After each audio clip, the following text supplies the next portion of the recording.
What's up? It's your boy Big Reg coming to you once again from the shadow of the big house in Ann Arbor, Michigan. And once again, bringing you a recap of another Michigan Wolverines victory, this time over the Indiana Hoosiers. Joining me first, as always, the one, the only, producer, Jay Bissell. You play to win the game. You play to win the game. 6-0, bowl eligible. Let's go. Let's go indeed. And here's what all the folks in the comment sections want. We got to start it off with a desert heat check from producer Jay Bissell. Ciao. I went to Oktoberfest in Tempe, and a lot of people loved blueberry. But yeah, that's it. Oh my gosh. Wow. This is more desert fizzle than desert sizzle. What is going on out there? Come on, man. Anywho, joining us also this week, glad to see that he's got some more clothes on, the one, the only, nameless guest. I'm ready this time. Let's go. Big Blue. There you No, go. we celebrate all victories. Oh, shoot. No.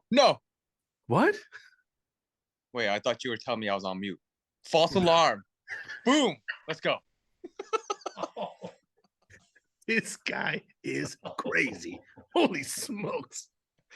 And next, joining us once again, this dude has been hiding out. I don't know. He's been in Hell's Kitchen or something, doing something shady. But the one, the only, JC from Sunnyside. Oh, what's up, Big Reg? Nameless, waiting all week to use that. The intro. Never. Waiting all week. Waiting. Oh, God. Just like the Michigan Wolverines, quote unquote, waiting to open up the playbook. Oh, gosh. Wow. The complaints start already. But before the complaints start raining in, I want to raise a glass to Coach Mike Hart, wishing Coach Hart a speedy recovery before we get anything else going. So, raise a glass to Coach Hart. That being said, let me also raise a glass to the Michigan Wolverines, who dominated the Indiana Hoosiers in the second half, 21-0. There was a lot of great plays out there in that second half. J.J. McCarthy goes over 300 yards passing for the first time in his career. Ciao. Mike Hart goes over 100 yards rushing again. What's with the heart? God. Corum. Why do I keep saying Mike Hart? Blake Corum, sorry. Blake Corum goes over 100 yards rushing once again, gets another TD to lead to continue to lead the nation in touchdowns. And also, this is the second week in a row he pulls off a move. I was like a boop, boop, boop. Thought they had him shut down in the backfield, but no. He came out the clutches of 4 Indiana Hoosier defenders and rattled off a 50-plus yard run to get down to the 1-yard line and then took it in for a touchdown on the very next play. So I raise a glass to Blake Corum for the spectacular plays that he's been making. And finally, before all the naysayers and bad juju people try to bring down the glory of this victory, I want to finally raise my glass to the defense, who shut out the Hoosiers in the second half. 7 sacks total for the game, 10 tackles for losses. Holy smokes. And let's not forget that INT. Wow. What a performance by the defense in the second half. I'm telling you, Mike Morris and how do you pronounce his name again? Yabi Oki. Yeah, Just call him Oki. You know what? I'm just going to call him Oki. There you go. Oki. Morris and Oki. I'm telling you, them two dudes in dreads are the scariest thing for opposing quarterbacks since them two dudes in the Matrix 2. Remember them? The twins? They're getting through the offensive line, opposing offensive lines like them dudes came through walls, okay? And they're getting right to the heart of the quarterback and bringing them down. So I raise my glass to them. Having said all that, gentlemen, I open it up to you. You know, there was a moment in this game where everyone was calling it the trap game. And rightfully so. That first half was not the way that we planned it. Outside of that first drive, the first drive was easy. I thought it was going to be a blowout. And then all of a sudden, Coach Hart goes down and our team is literally in emotional shambles. So kudos to the coaches for actually getting it back in the second half. I don't know what kind of halftime speech there was, but something changed. And then all of a sudden our team started to progress. As I said, this team continues to do every single game. So it was a test. We passed it. We came through in the second half. No one can deny that. All the pollsters right now are dinging us because we only won by 21 points. I don't know how that's any different from any other team that won by 21 points. So to that, I say, one, Fox Sports really needs to let go of us. They're riding us hard. They're riding us till next week. I don't know what's going on, but at least Charles Woodson's going to be there next week. I'll be there next week. I'll be in Ann Arbor. I'll be at the game. We're going to smash those freaking Nittany Lions. Wow, somebody's pumped up already for next week. Holy smokes. Well, I can't say don't look ahead because you know what? We took care of business against the Hoosiers. You called it a trap game, but guess what? Buttercup, we snuck out of the trap. So I'll raise my glass to that. So Big Reg, you start out the show highlighting everything that we did well, but again, not painting the full picture. Not painting the full picture. All right, yeah, we played a great second half, a dominating second half. 21-0. What? Yeah, I said dominating second half. I said it, right? Great first drive. I'm a little concerned with our running game, to be honest. Blake Corum, 125 yards or so. 50 of those yards on that one run. Indiana Hoosiers stuffing our run. A little concerning, right? That we just can't run it on demand. Blake Corum should have had that touchdown. I don't know why he took the inside, right? He should have just kept going on the angle to the pylon. He would have had a touchdown. But hey, he's a star. He's a star. Credit also, you can't just look at who's getting the sacks. Mozzie Smith, my guy from last year, like he's stuff in the middle. That's why Oki and Morris are freer to get to the quarterback.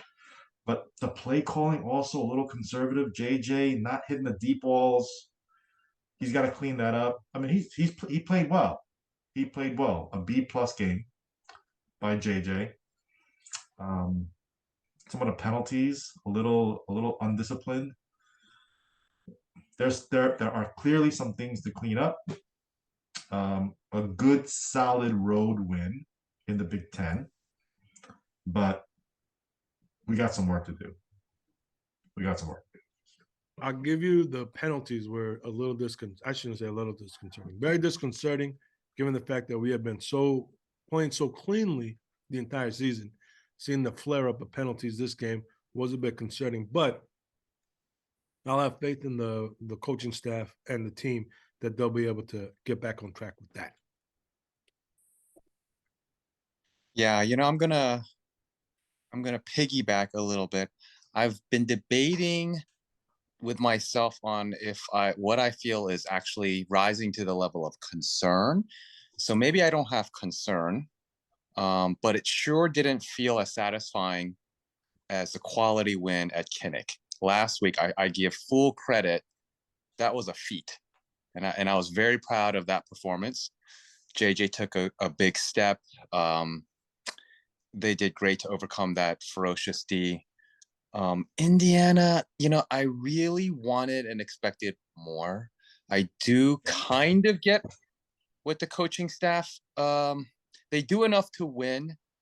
They play things close to the vest. People who want the air raid showtime, we're never going to get that. That's okay. If you just want victories, if you want top 5, if you want to build a program, if you want Michigan men, quality boys to men, okay, you're going to get that in spades. We're not going to get the air raid. Let's just settle down, everybody. I tell that to myself every now and then as well. But I did still want a little bit more out of this game. I admit it. I wanted to see more in this Indiana game.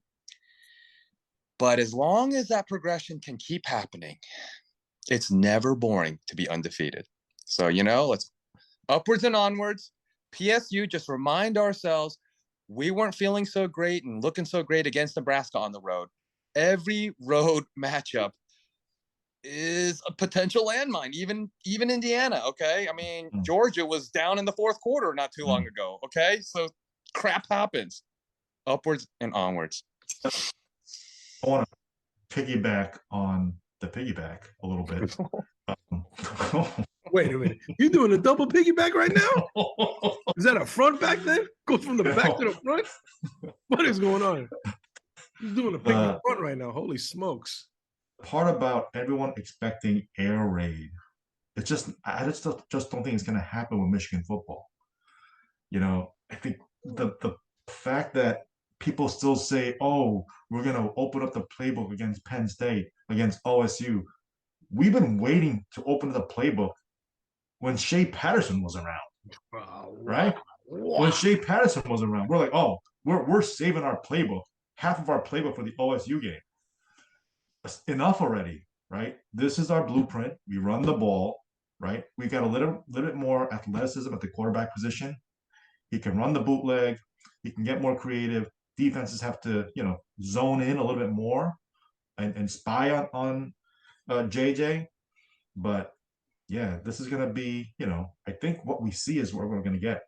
No. One concern, and I don't mean to throw shade at this brother, Donovan Edwards. His running is a little bit shaky. Like he hasn't against Indiana Hoosiers. He should be. Come on, when he gets carries, he's got to get like 8-9 yards a pop, 6-7 yards. He really hasn't shown much this year. I mean, we stated it last video. We'll state it this video. Your disdain for Donovan Edwards is disheartening. The man plays his heart out. He was crying on the sidelines when his coach was literally on a stretcher being carried out, and yet he goes back into the game and plays. And he was on ankles away from breaking big plays that are out there, and he kept going.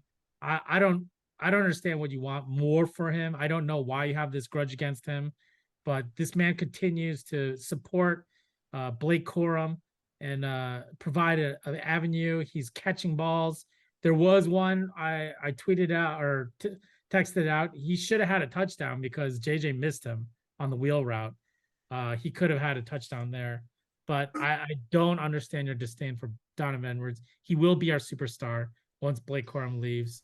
You're a hater. I know we're talking about the Indiana game, but there was a point in the Iowa game where they showed Corum and Edwards on the bench, and Edwards looked like he was sulking. Corum had a big run, and camera must have been on those two for like 10 seconds. The last 2 seconds, all of a sudden, he gets over and he puts his arm around Corum because probably someone whispered in his ear, "Hey, you're on camera." Oh, and he started, smiling and putting his arm around Corum.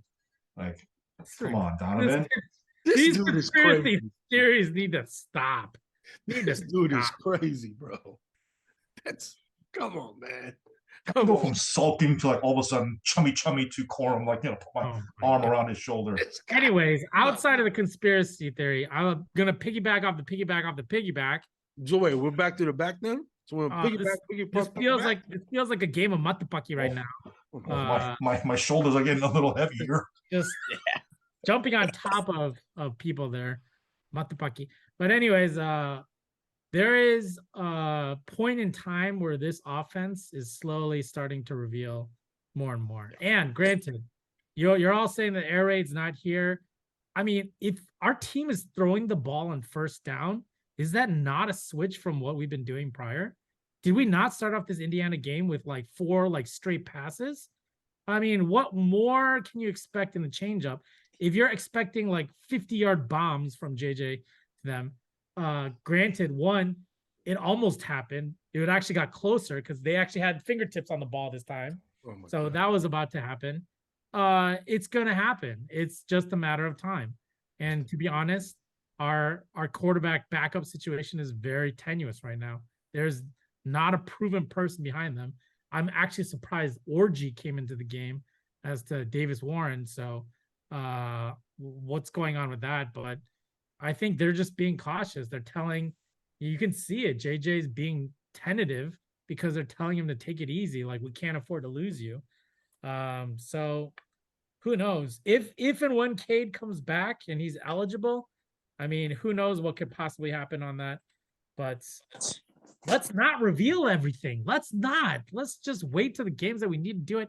Did we not do that last year with OSU? Did not we pull out the plays to make us win? Like, that's what this coaching staff is about. Don't play all your cards at once. I think you're right, JB. And that's why I really kept it fairly chill just as I was, but watching. It was a little too close for comfort as we went into half. It's like, we shouldn't feel that uncomfortable. I didn't enjoy that, to be honest. But I'll tell you what I expect. Well, aside from that, the first series, it's well chronicled now that it's the famed scripted plays. They're crisp, they're in rhythm, they have everything. Okay, that's what that is. But as soon as that's in the bag, they get their touchdown.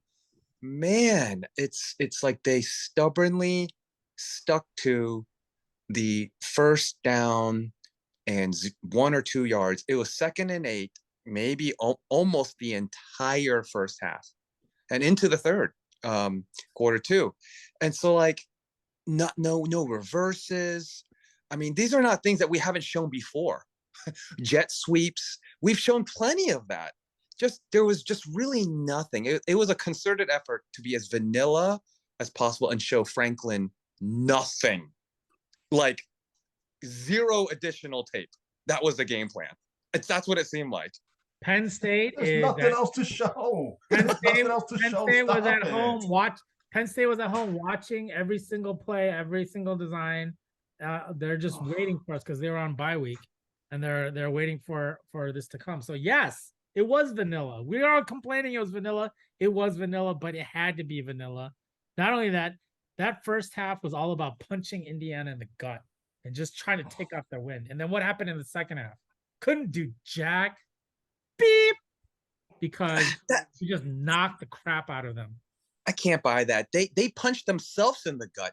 They ran that hurry up until they pretty much ran out of gas themselves. We didn't do that to them. They did it to themselves. Come on. Oh my gosh. What? Come on. What are you talking about? You're telling me that a team that runs the same offense every week, all of a sudden now is in one game is gonna, run out of gas? Come on. You're talking crazy right now. Holy smokes. I would put it this way.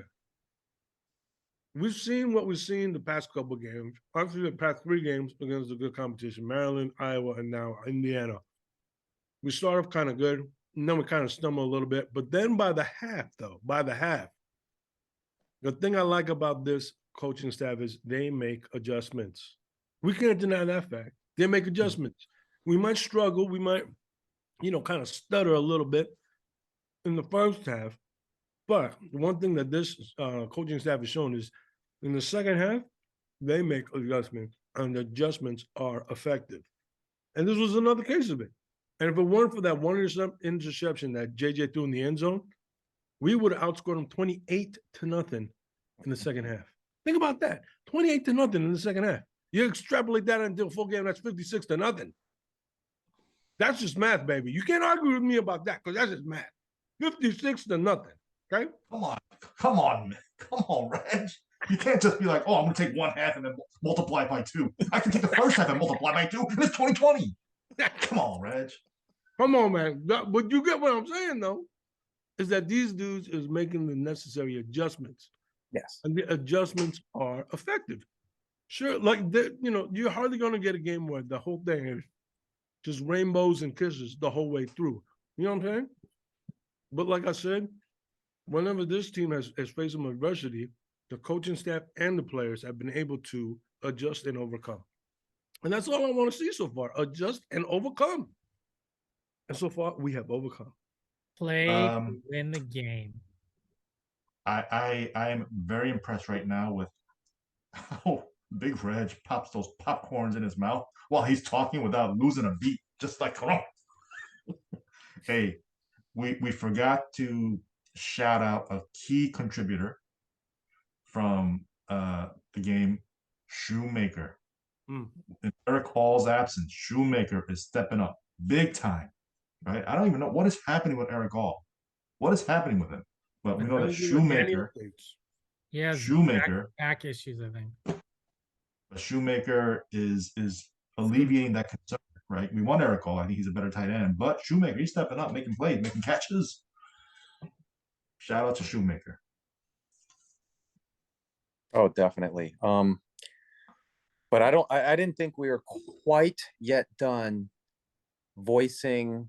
I mean, we love the win. We love our team. Come on, that's just a given. We are a bunch of freaking homers all the way, all the way, and unabashedly. Okay, but the linebacker play is not confidence inspiring. Okay. Oh, come on. Oh, really? Michael come Barrett on. led the team in tackles, linebacker. You Jalen, can't tell me. wasn't it last name Harrell? Jalen Harrell. Yeah. Oh, I mean, if you're gonna count Harrell? him as a linebacker, fine. Who's But that? you know, he's You know he's that? up on the Junior front, Colson? most of the time. Junior Colson also doing his thing. Colson, he's making tackles like 5 yards down, 6 yards down. His coverage skills is lacking. You know, he's not playing. He's playing okay, but not like All-American. Exactly. Like the preseason All-American that we need him to play at. That level has not been there. He's gonna be great. Don't get us wrong. We love Colson. He's our best. He's gonna be great next year. And hopefully by the end of this year. He's not playing out of his mind, lights out, all Big Ten linebacker. You can rattle off 3-4 linebackers easy, probably more, that we'd rather have like at the top of our squad, honestly, in the Big Ten alone. Wow. Come on. Come on. Man. There is some good linebacker play in college football. I'm not sure what you're referring to in terms of like plays. Do you have specific plays that you're talking about that got screwed up? They were defensively playing man on man. They were getting burned on some of those, and then he went to zone, and then they were just throwing short. That's Indiana's offense adjusting to our defense and doing those things. But second half, it got shut down. I don't know what else to tell you. Nothing happened. They didn't score. They couldn't go anywhere. They're punting the ball like crazy. Because the second half, our D line just stepped up and just started creating havoc in the backfield. Like we were pressuring the quarterback, getting sacks. I don't think it was much to do with our linebacking core. Oh my the first God. half, our linebacking core.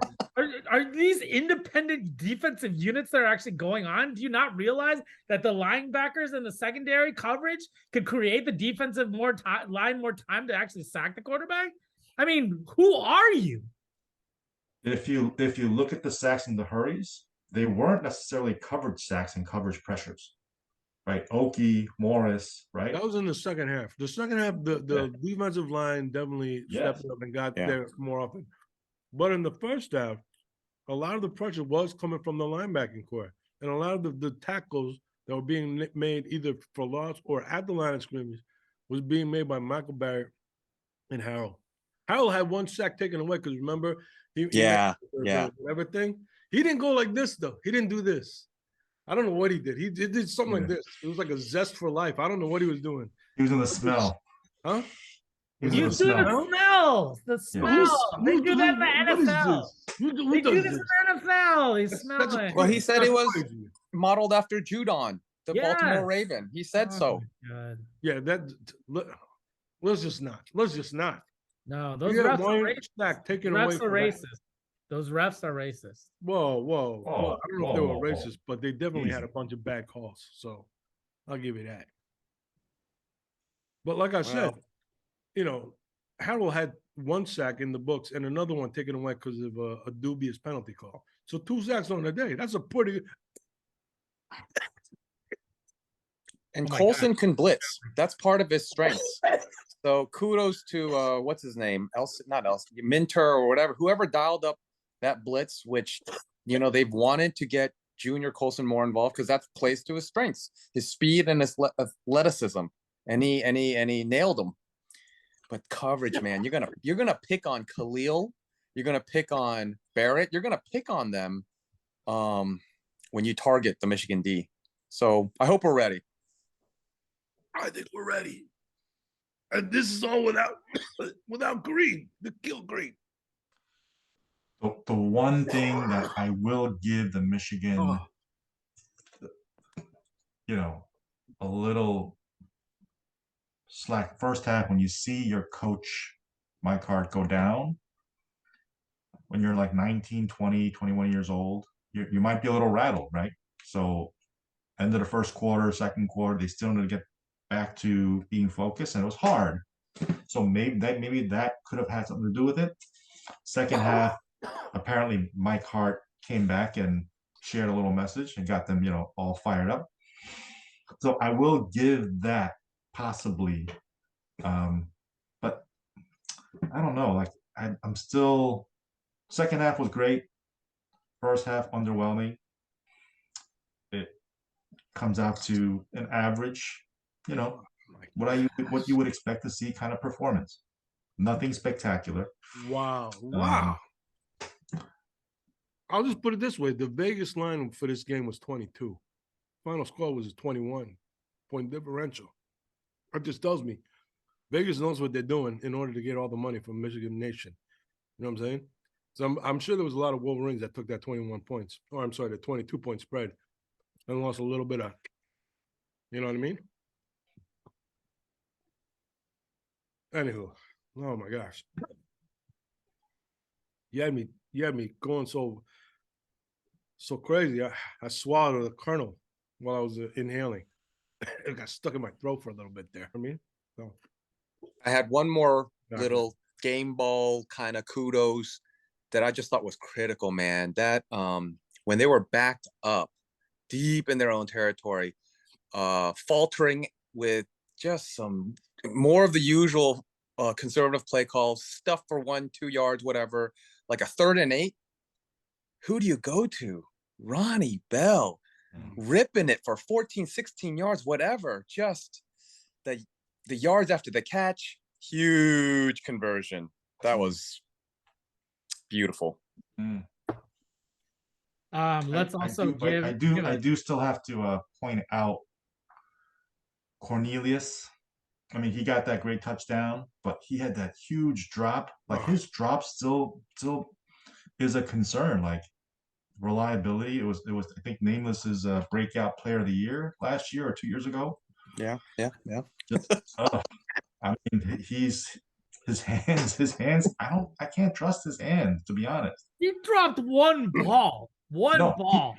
He's been dropping balls last year too, from McNamara. He's dropped one this year. He's dropped one this year. Ronnie Bell's had a couple drops too, and he makes fantastic plays and holds on to balls that you don't think he's gonna hold on to. And the toe tapping on the sideline, he makes some spectacular plays, and so does CJ. Like that athletic little skirting down the sideline, hitting inside the pylon, and then man, I love that second touchdown. You saw his strength, his legs, man, dragging that guy in. You saw big, strong, wide receiver. Yeah, come on. That was a good play. Listen to that. You know he was thinking of his CrossFit workout the next day. Leg day. Every day's a leg day, man, especially for CJ. Come on. He did it. Gosh.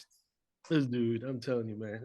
You will have to attribute some of this conservative play calling because Roman Wilson was not there, our usual go-to guy for at least 5 to 10 plays. What? Oh my God, who are you? Like you're gonna make an excuse because we didn't have Roman Wilson, and we're supposed to have the #1 wide receiving core in the country. We're supposed to. Number two.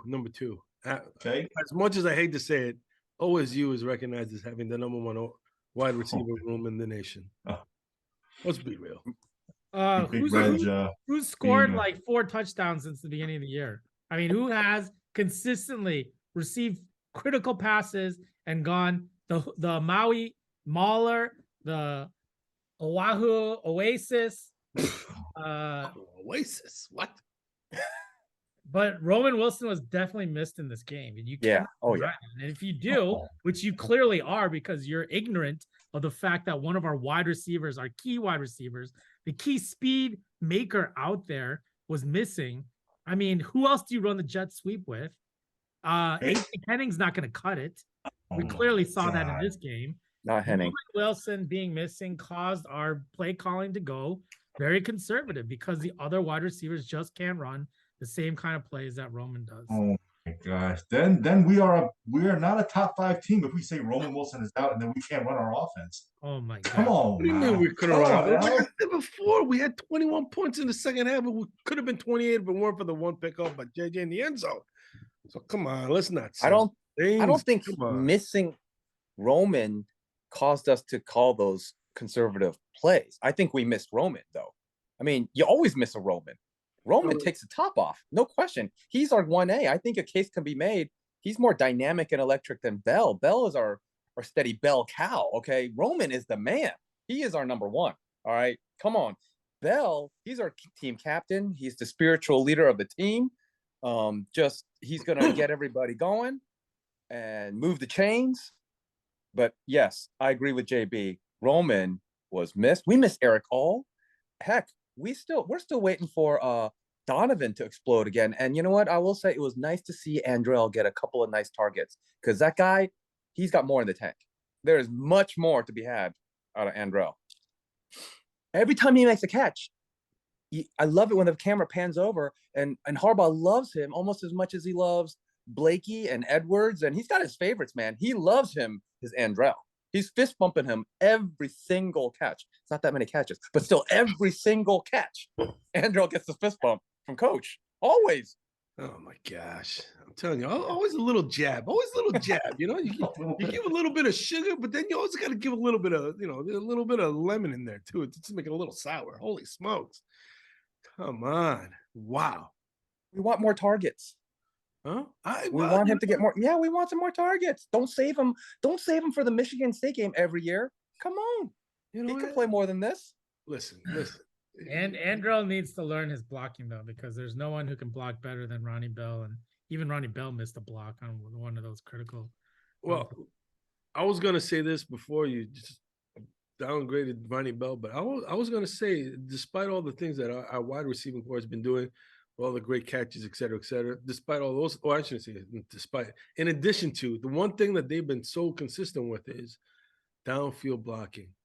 You know what I mean? Because a lot of the run success that we've had is not only the offensive line getting their blocks on, but the tight ends and the wide receiving core doing a heck of a job blocking downfield.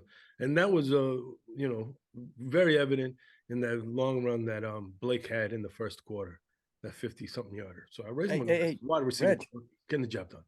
Do you know who sprung that last final block at like the 6-yard line? Did you see who it was? Oh, I saw who it was, brother, but go ahead and say it. Oh, you bluffing, dude. You have no idea. I do. No clue, do you? What are you talking about? I know who it was. I was watching. I was going like this because I was. Yeah. Okay, fine. Maybe you saw it nearly as many times as I did. I watched that same replay so many. Andrell sneaking down all the way, and if it were not for him, Blake might have been taken down at about the 6-yard line. Maybe he was that final guy that got right in between them and almost got him. Right, Andrell, he did his job there. I'm telling you, that just goes to show the character of this team. That because let's be honest, Andrell hadn't been getting too many targets, but the fact that he was still, head in the game, giving full, 110% effort, for another player to, I shouldn't say another player, but for the entire team to benefit, because the entire team benefits if we get a quick score to start the game off. So I raise my glasses, like I said, to the receiving core and the tight end core for doing a heck of a job with their blocking. We had several comments coming in from the last video clip. One coming from Andy Song. I'm waiting for a special episode of Desert Heat Check. Yeah, that's not going to happen. 2, Daniel K comments. Could have filled this in as an emergency guest if given the opportunity, but my guest tryout reel was discarded by the producer. It was not. You've just never responded. Felt more like a Pardon the Interruption episode, except with beer. He says biggest surprise obviously is getting the Fox News spotlight. I agree. Like, why do they keep following us every single game? I don't Ratings, dude. Ratings. Duh. It must be ratings, but it must be also Coach Meyer waiting for us to fold, as with the rest of that crew that's against us. And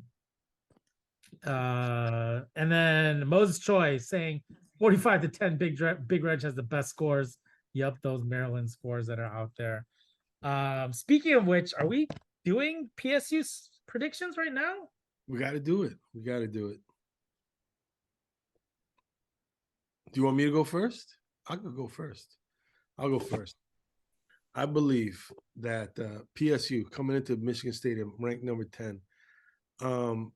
Let's be honest. If we look at the past, James Franklin versus Jim Harbaugh in these kind of big time games, when it's been at Michigan Stadium, Michigan has blown them out.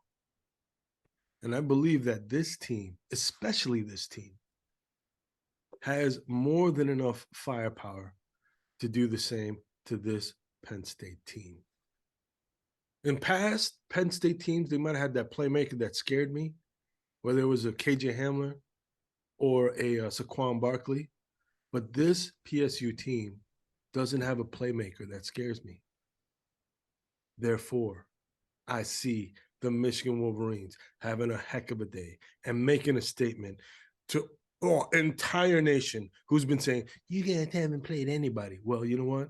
We're going to play the PSU Nittany Lions, ranked number 10 in the nation, at our house, the big house, and we're going to stomp them, and we're going to win 48-13.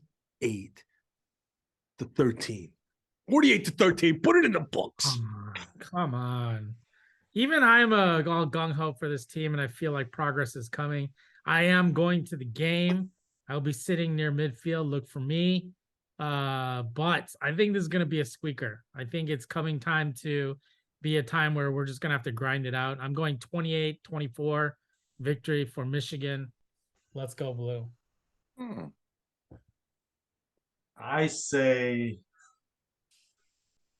we're actually going to show a wrinkle in our offense. As much as I've kind of talked negatively about Donovan Edwards, we're going to see a little bit more of Donovan Edwards like we did in last year's Maryland game. We're going to get the ball out to him, kind of like an LT, split him out wide. He'll have over 70 yards receiving, and a touchdown. I don't think we're not going to keep blowing out the Nittany Lions by 35-40 at the big house. I remember Kerry Collins came into the big house back in '95, and it was a matchup of two top 10 teams. 30 years ago. Hey, I remember like it was yesterday. I was there. So I think it's going to be a tight game. Like producer JB said, I say Michigan 31, State 21. That is interesting. I'm gonna have to change my. That was like my identical score, 31-21. Let me just change it up. It's an educated guess to begin with. Unlike everyone else in the shadow, I don't pretend to be like the Nostradamus who always knows exactly every aspect of Michigan future. I'm going to call it 35-27.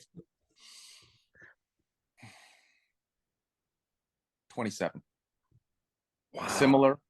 Wow. But yeah, I'm with you, Reg, that we do tend to take care of business. It's just as hard for our foes to come into our house and win on the road as it is for, everybody has trouble to win on the road. And playing in the big house is going to be an awesome atmosphere. We're going to have tons of recruits in the building. It's just going to be JB coming from the desert. I mean, come on. This is a big game. We're going to have there's no trap game element. We've saved everything for this. MSU and the Buckeyes. Let's go. Let's go indeed.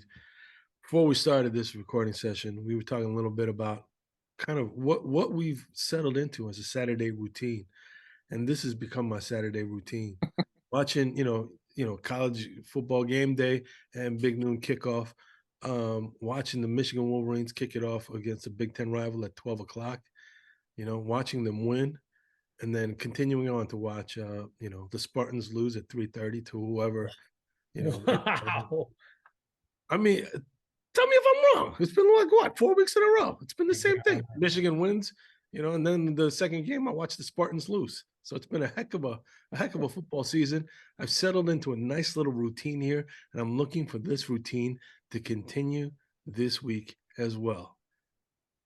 So I raise my glass to the continuing journey of this Michigan Wolverines football team as they continue to grow and make strides toward another Big Ten championship. So I raise my glass to them. I raise my glass to Coach Mike Hart and his family. I'm wishing them well. And we all say, go blue. Go Blue. Whoa.